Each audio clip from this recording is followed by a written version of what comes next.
সম্মানিত ভিউয়ার্স, আমার চ্যানেলের ভিডিওগুলো ভালো লাগলে চ্যানেলটি সাবস্ক্রাইব করুন এবং পাশের বেল বাটনে একটি ক্লিক করুন। ধন্যবাদ।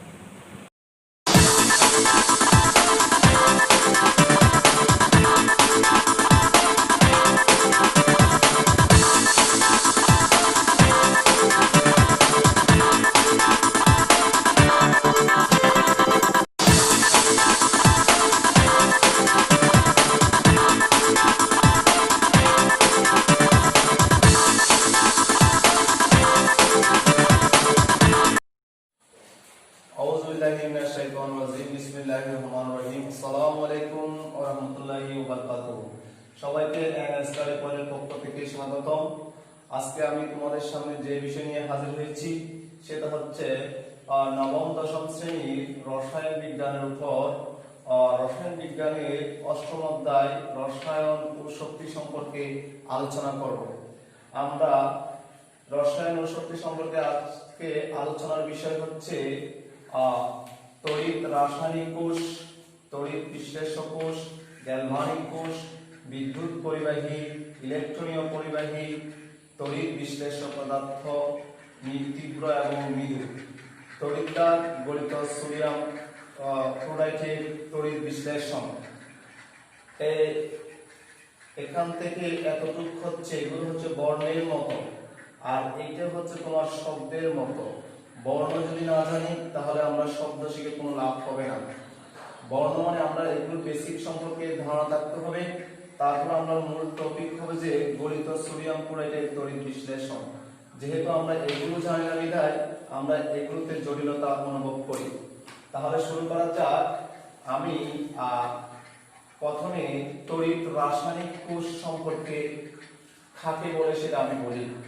তড়িৎ রাসায়নিক কোষ হচ্ছে এমন একটা যন্ত্র বা সিস্টেম বা পদ্ধতি, যে যন্ত্রের সাহায্যে কোনো তড়িৎ শক্তিকে কাজে লাগিয়ে বিদ্যুৎ রাসায়নিক শক্তি রূপান্তর করা হয়, অথবা কোনো রাসায়নিক শক্তিকে কাজে লাগিয়ে বিদ্যুৎ শক্তি রূপান্তর করা হয়, সে সকল যন্ত্রকে বলা হয় তড়িৎ রাসায়নিক কোষ। আর এই তড়িৎ রাসায়নিক কোষ দুই প্রকার, একটা হচ্ছে তড়িৎ বিশ্লেষক কোষ, একটা হচ্ছে গ্যালভানিক কোষ। তড়িৎ বিশ্লেষক কোষ হচ্ছে এমন একটা যন্ত্র, যে যন্ত্রের সাহায্যে তড়িৎ শক্তিকে কাজে লাগিয়ে রাসায়নিক শক্তি রূপান্তর করা হয়। আর গ্যালভানিক কোষ হচ্ছে এমন একটা যন্ত্র, যে যন্ত্রের সাহায্যে তোমার রাসায়নিক শক্তিকে কাজে লাগিয়ে তড়িৎ বা বিদ্যুৎ শক্তি রূপান্তর করা হয়। এরপর হচ্ছে বিদ্যুৎ পরিবাহী বা তড়িৎ পরিবাহী, যে সকল পদার্থের মধ্য দিয়ে বিদ্যুৎ পরিবহন করা হয় বা তড়িৎ পরিবহন করা হয় তাদেরকে আমরা বলবো বিদ্যুৎ পরিবাহী। এই বিদ্যুৎ পরিবাহী প্রধানত দুই প্রকার, একটা হচ্ছে ইলেকট্রনীয় পরিবাহী আর একটা হচ্ছে তড়িৎ বিশ্লেষক।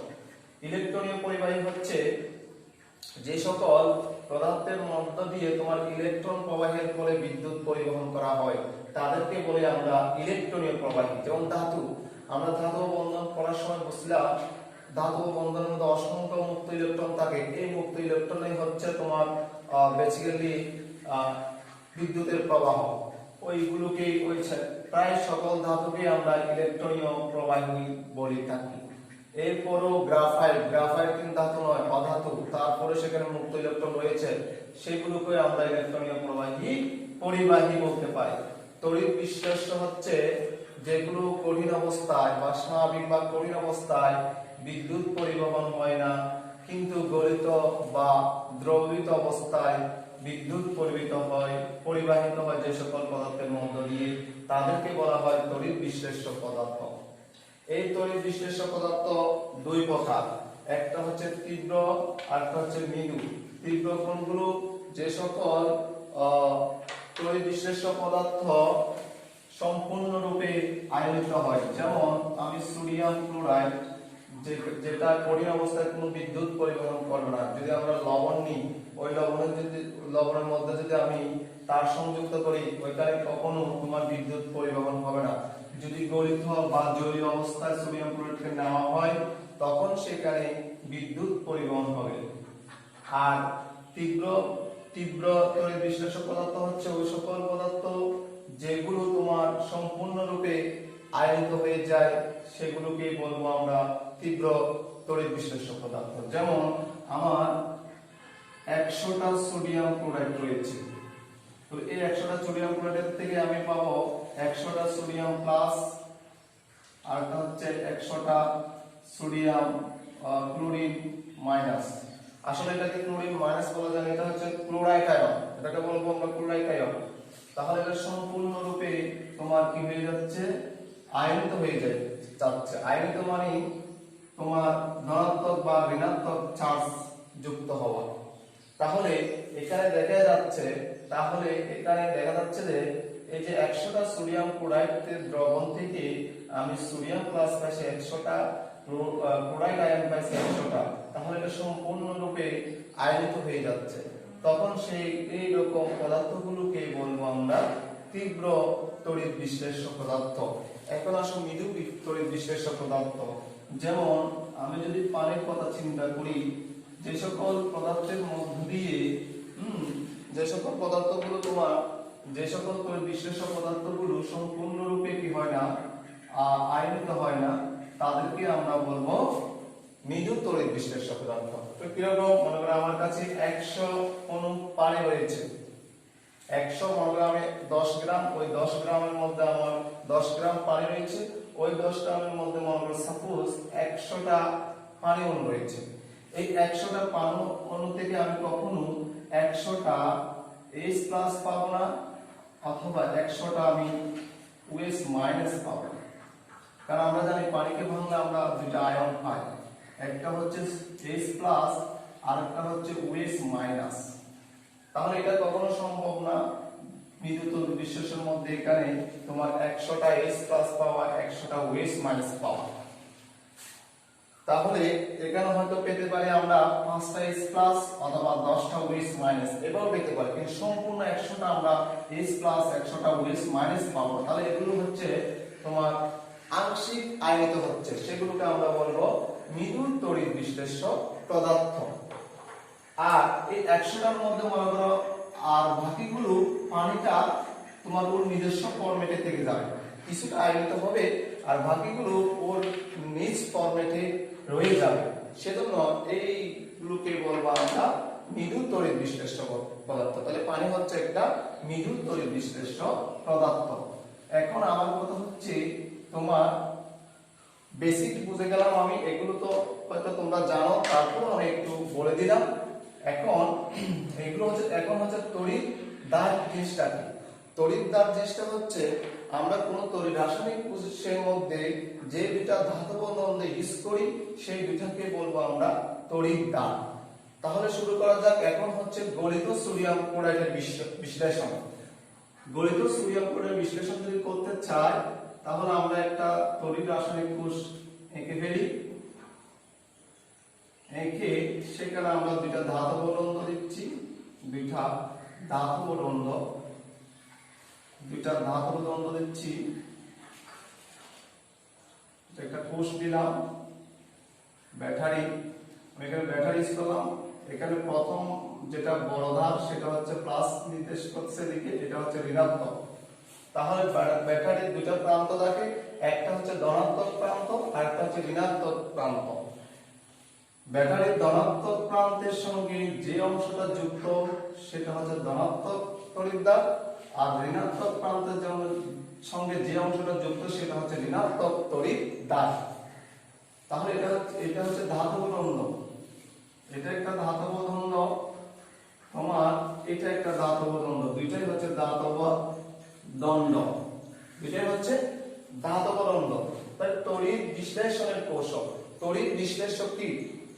যে সকল তড়িৎ বিশ্লেষক পদার্থের মধ্য দিয়ে তড়িৎ চালনার ফলে তোমার ওর মূল উপাদানগুলোকে পৃথক করা হয় যে বিক্রিয়ার মাধ্যমে, সেটা হচ্ছে তড়িৎ বিশ্লেষণ। তাহলে তড়িৎ বিশ্লেষণ হচ্ছে এক ধরনের বিক্রিয়া, আর তড়িৎ বিশ্লেষণ হচ্ছে পদার্থ। তড়িৎ বিশ্লেষক পদার্থের মধ্য দিয়ে বিদ্যুৎ চালনা করে আমরা যদি ওর মূল উপাদানগুলোকে যে বিক্রিয়ার সাহায্যে পৃথক করি সেইগুলোকে বলবো আমরা তড়িৎ বিশ্লেষণ।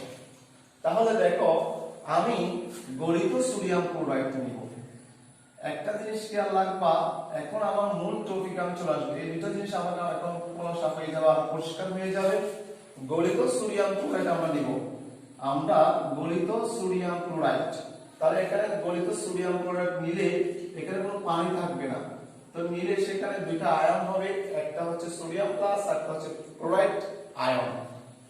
দেখো এই যে ধনাত্মক আধানযুক্ত আয়নকে বলি আমরা ক্যাটায়ন, ধনাত্মক আধানযুক্ত আয়নকে বলি আমরা ক্যাটায়ন, আর ঋণাত্মক আধানযুক্ত আধানকে বলি আমরা অ্যানায়ন। তাহলে দেখো গলিত সোডিয়াম ক্লোরাইডের মধ্যে, এখানে আমি গলিত সোডিয়াম ক্লোরাইড নিলাম পাত্রের মধ্যে, কিন্তু গলিত সোডিয়াম ক্লোরাইড বলতে এখানে কোনো পানি থাকবে না। ক্লোরাইডের তোমার বিশ্লেষণ দুইভাবে হতে, অনেকভাবে হতে পারে, যেমন জলীয় সোডিয়াম ক্লোরাইডের বিশ্লেষণ হতে পারে কিন্তু সেখানে পানি থাকবে, কিন্তু এখানে কোনো পানি নেই। সেজন্য এখানে এই আমি যদি ভাঙি আয়নিত বাষ্পে এই দুটো অংশই পাবো আমরা। তাহলে এই সোডিয়াম প্লাস পাবো এবং ক্লোরাইড আয়ন পাবো। এই সোডিয়াম প্লাস হচ্ছে ক্যাটায়ন, ক্লোরাইড আয়ন হচ্ছে অ্যানায়ন। তাহলে দেখো এখন কথা হচ্ছে আমরা এগুলোকে ধাতব রম্ল বলতেছি। আমি এখন আলোচনা করতেছি সোডিয়াম ক্লোরাইডের তড়িৎ বিশ্লেষণের কৌশল সম্পর্কে।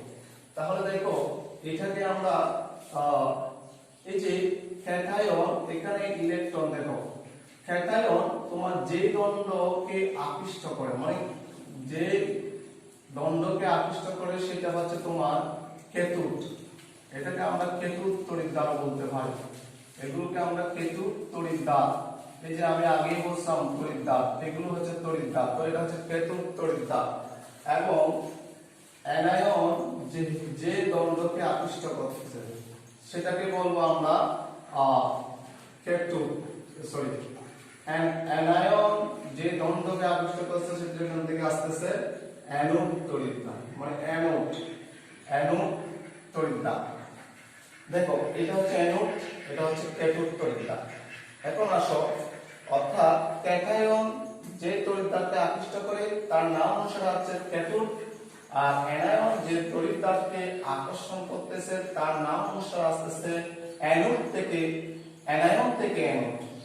তাহলে আমরা বুঝে গেলাম এটা হচ্ছে অ্যানোড তড়িৎদ্বার, এটাকে অ্যানোড তড়িৎদ্বার বলা হয়, এটাকে ক্যাথোড তড়িৎদ্বার বলা হয়। আচ্ছা, এই যে দণ্ড দুটো ইউজ করলাম সেগুলো সবসময় ধাতব দণ্ড হবে কোনো কথা নাই, সেগুলো গ্রাফাইট দণ্ড হতে পারে।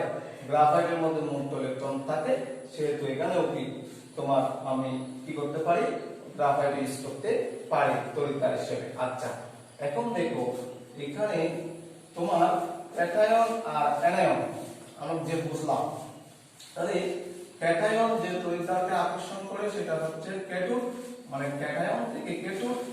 অ্যানায়ন যে তড়িৎদ্বারকে আকৃষ্ট করে সেটা হবে অ্যানোড, অ্যানায়ন থেকে অ্যানোড। তাহলে অ্যানোড এটা তড়িৎদ্বার, ক্যাথোড তড়িৎদ্বার পেলাম আমরা। এখন দেখো এখানে দুই ধরনের বিক্রিয়া সংঘটিত হয়, দুই ধরনের বিক্রিয়া সংঘটিত হয়।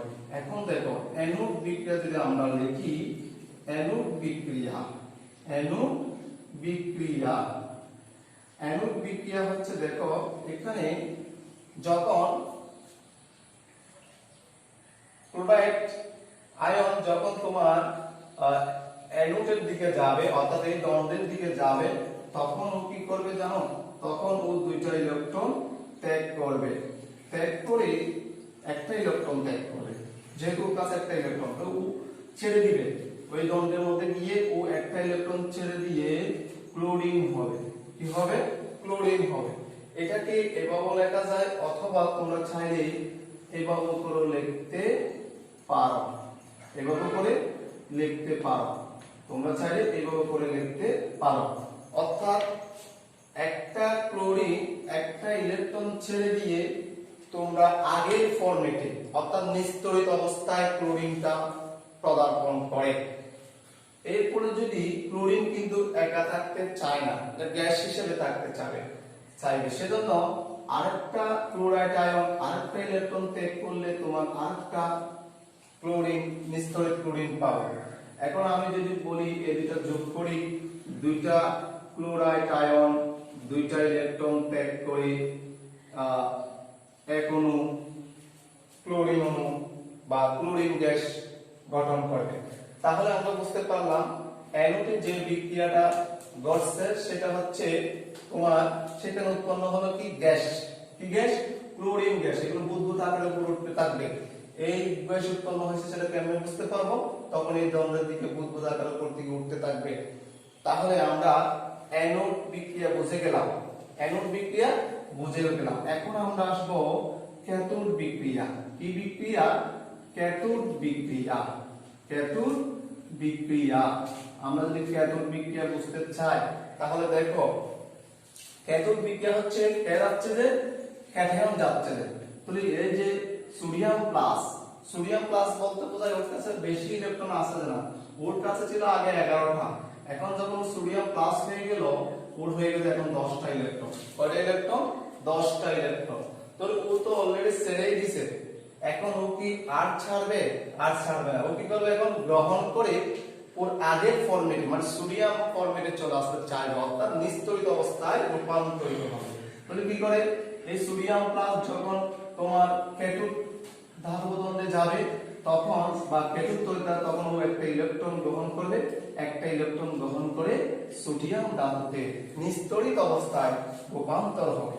তাহলে তড়িৎ বিশ্লেষণ কৌশলের মধ্যে বোঝা যাচ্ছে যে অর্থাৎ আমরা তড়িৎ চালনা করে বলতে সোডিয়াম ক্লোরাইডের মধ্যে দেখা যাচ্ছে তড়িৎ চালনা করে আমরা দুটো দণ্ডের মাধ্যমে আমরা কি করলাম?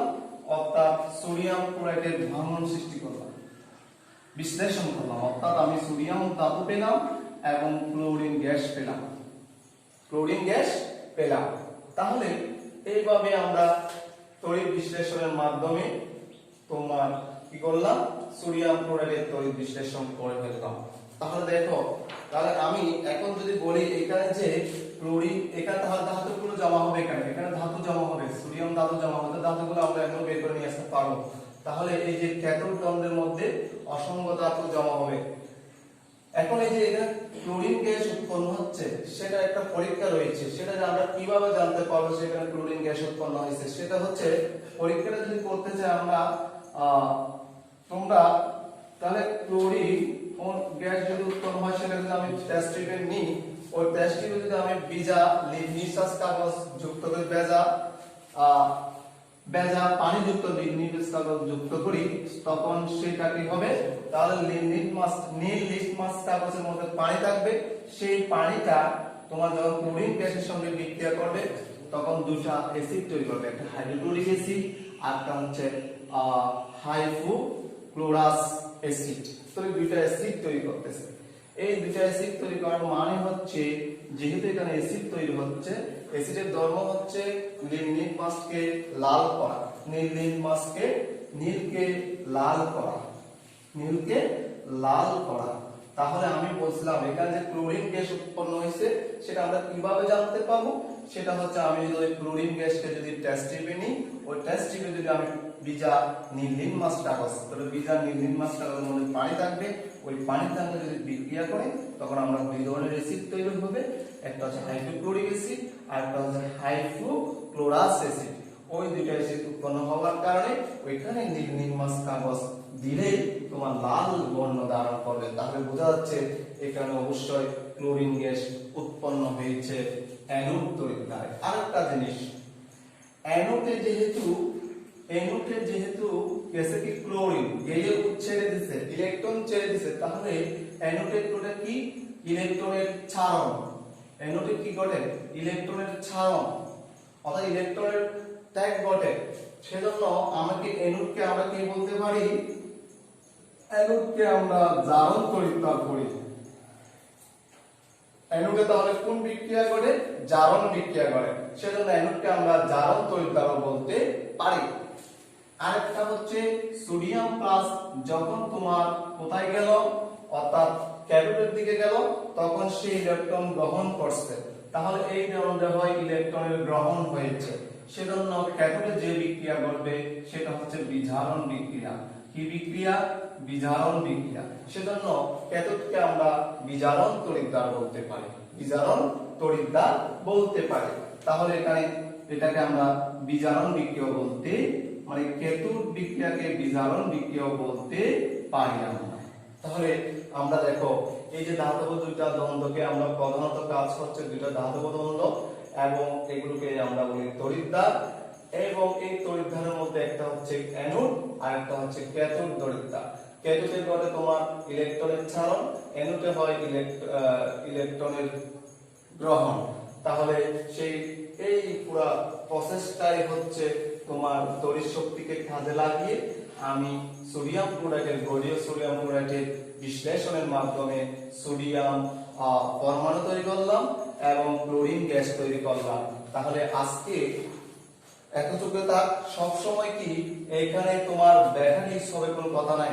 আরেকটা কোর্স আছে, যখন আমি আরো আগাবো সামনের দিকে আরো ক্লিয়ার হবে, তখন তোমরা আরো ক্লিয়ার বুঝতে পারবা। একটা জিনিস খেয়াল রাখবা, এখানে তোমার এটাকে তড়িৎ বিশ্লেষক বুঝতে হলে তোমাকে দেখতে হবে সেখানে ব্যাটারি আছে কিনা, ব্যাটারি আছে কিনা, ব্যাটারি আছে কিনা। যদি ব্যাটারি থাকে তখন সেটাকে বলবো আমরা তড়িৎ বিশ্লেষক কোষ। তাহলে ব্যাটারি আছে কিনা আমার দেখতে হবে। তো তড়িৎ বিশ্লেষক কোষের কাজ কি? তড়িৎ শক্তিকে কাজে লাগিয়ে রাসায়নিক শক্তিকে রূপান্তর করণ, সেটাই হচ্ছে তড়িৎ বিশ্লেষক কোষের আলোচনা। তাহলে আজকে এতটুকু থাকুক, আমরা পরবর্তী অংশ নিয়ে আলোচনা করব। আল্লাহ হাফেজ। আসসালামু আলাইকুম ওয়া রাহমাতুল্লাহি ওয়া বারাকাতুহু।